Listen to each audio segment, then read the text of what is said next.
Let me begin with a simple thought. Every medicine we take goes through a long and complex manufacturing process.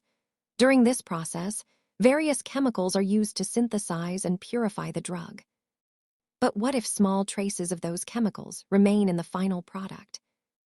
These traces are called residual solvents. In the United States, strict regulations like USP Chapter 467 and FDA guidelines ensure that these solvents are controlled and tested properly to protect patient safety.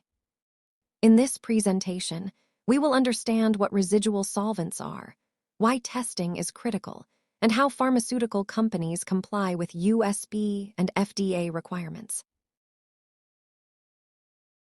Residual solvents are organic volatile chemicals used during drug manufacturing, but they are not intended to remain in the final product. They are typically introduced during synthesis, purification, or drying stages. Common examples include methanol, toluene, acetone, and dimethylformamide, also known as DMF. Even though these solvents help manufacture the drug, their presence in the final product can pose serious risks. Some residual solvents are toxic, and others may even be carcinogenic. That is why controlling and testing these solvents is essential. Residual solvent testing is critical for several important reasons. First and most importantly, patient safety. Testing ensures that patients are not exposed to harmful or cancer-causing chemicals. Second, product quality. The presence of excess solvents may indicate poor manufacturing or inadequate drying processes. Third, regulatory compliance.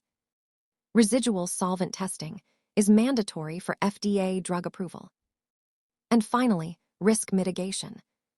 Proper testing helps pharmaceutical companies avoid FDA warning letters, product recalls, and regulatory actions. USP Chapter 467 classifies residual solvents into 3 categories based on their toxicity. Class 1 solvents are highly toxic and known carcinogens, such as benzene. These solvents should be avoided completely. Class 2 solvents are toxic, but may be used in manufacturing if they are controlled within strict limits. An example is methanol. Class 3 solvents have lower toxicity and are considered less harmful. These include solvents like ethanol and acetone, and they have higher allowable limits. This classification helps ensure proper safety control during pharmaceutical manufacturing. Headspace gas chromatography is the gold standard technique used for residual solvent analysis. In this method, only the vapor phase of the sample is injected into the instrument, which protects the analytical column. The sample is placed inside a sealed vial and heated. As the temperature increases, solvents evaporate and reach equilibrium between the liquid and vapor phases. The instrument then analyzes the vapor to detect and measure solvent levels. This method provides highly accurate and sensitive detection, even at very low concentrations. USP 467 defines 3 procedures for residual solvent testing. Procedure A is used for screening. It helps detect whether residual solvents are present above acceptable limits.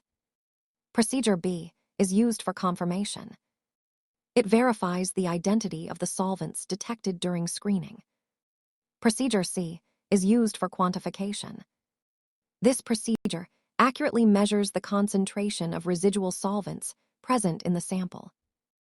This stepwise approach ensures reliable and precise results. The FDA has strict expectations for residual solvent testing. One key requirement is method validation. This ensures the method produces accurate and precise results. The FDA also focuses heavily on data integrity. Inspectors review audit trails, chromatograms, and laboratory records to ensure authenticity. In addition, pharmaceutical companies must comply with ICHQ 3C guidelines, which define acceptable solvent limits based on safety. These requirements ensure that testing methods are reliable and compliant. Even with clear guidelines, some common laboratory mistakes can occur. One example is improper sample preparation, such as inconsistent weighing or incorrect dilution. Another mistake is incorrect incubation temperature, which can affect solvent evaporation. Some laboratories also fail to perform system suitability tests, which are essential for verifying instrument performance. These errors can lead to inaccurate results and regulatory compliance issues.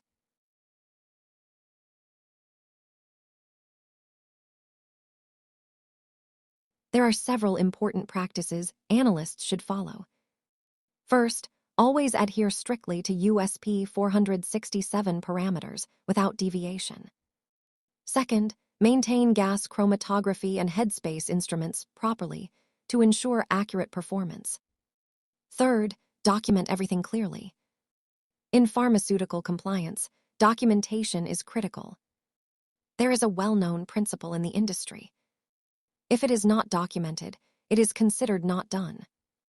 Proper documentation ensures regulatory compliance and data reliability. Residual solvent testing is not just a regulatory requirement. It is a responsibility toward patient safety. Every test performed ensures that medicines are safe, effective, and free from harmful solvent levels. By following USP 467 and FDA regulations, pharmaceutical companies ensure quality in every dose delivered to patients. This commitment protects public health and maintains trust in pharmaceutical products.